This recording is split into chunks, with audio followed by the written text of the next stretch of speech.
Hello everyone, my name is Raymond Bryant and I am your mental health coach. First of all, I want to thank you all for the love, views, and the likes on my last video. I pray that I can continue to provide positive mental health support. Today's topic, I wanted to discuss imposter syndrome. Recently, I've had a couple of conversations with some people and they were telling me how they felt. And when they were talking about it, kind of went back to how I felt when I first started a role as a therapist. And I was looking it up and I realized that it's imposter syndrome. So today I wanted to talk about it to discuss how to combat imposter syndrome and what to do when you feel it. Imposter syndrome involves the feelings of self-doubt and inadequacy.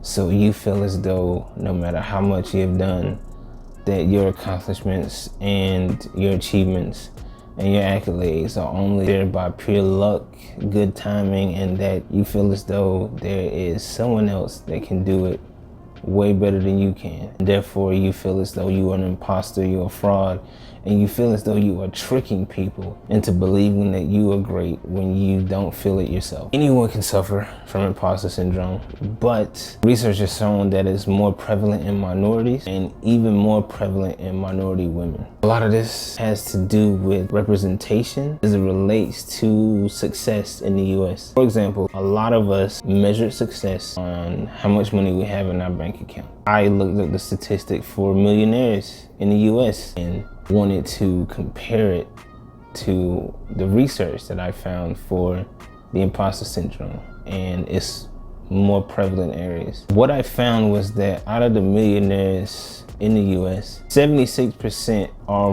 white. There's only 8% that are black or Asian, and only 7% are Hispanic. Out of those numbers, only 13.5% are women. You can see how statistics go with the research.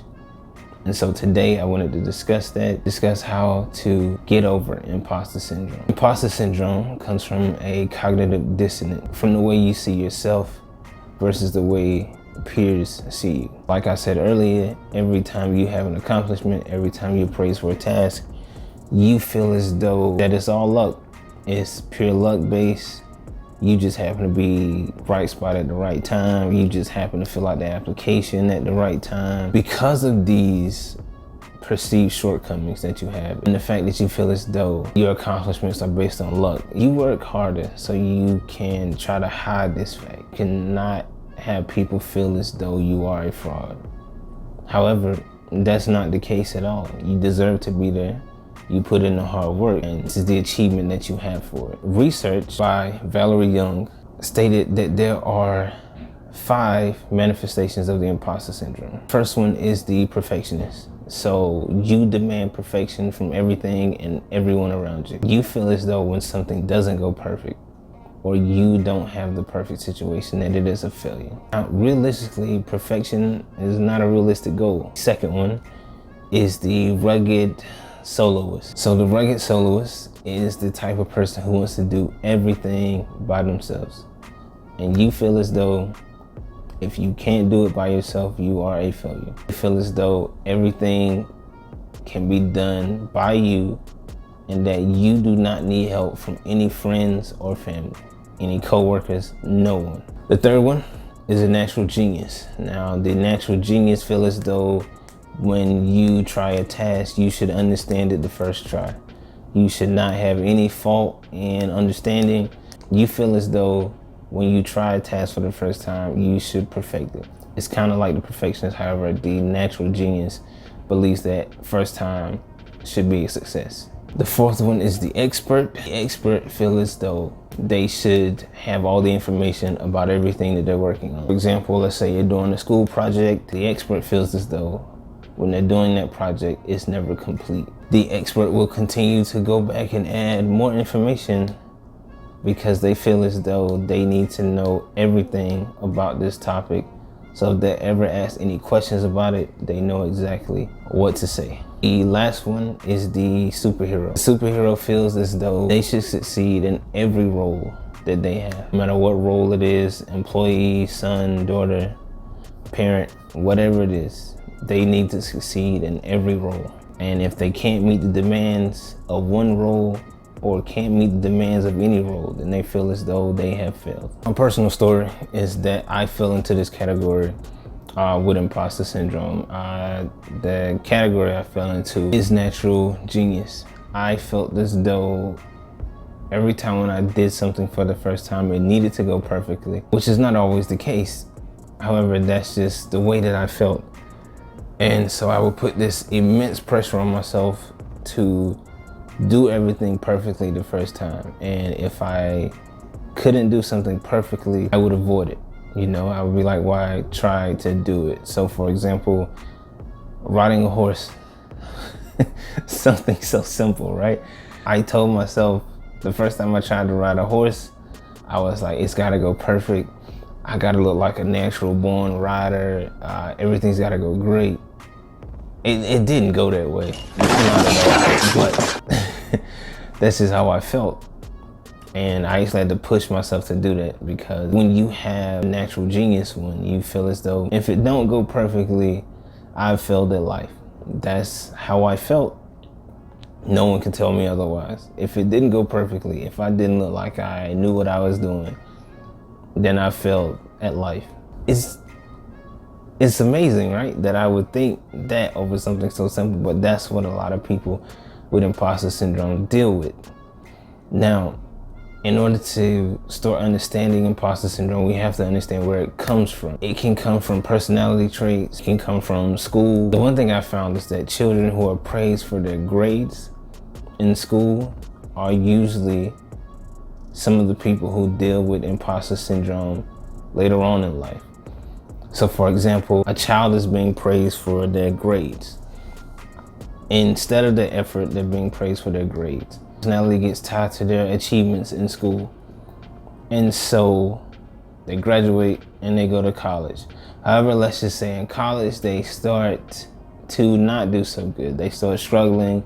A's and B's now become C's. Because they have been praised so much for their grades, they now start to feel inadequate to others. They feel as though others are smarter than them and that they don't deserve to be in college. It's not true at all, but that's how people feel.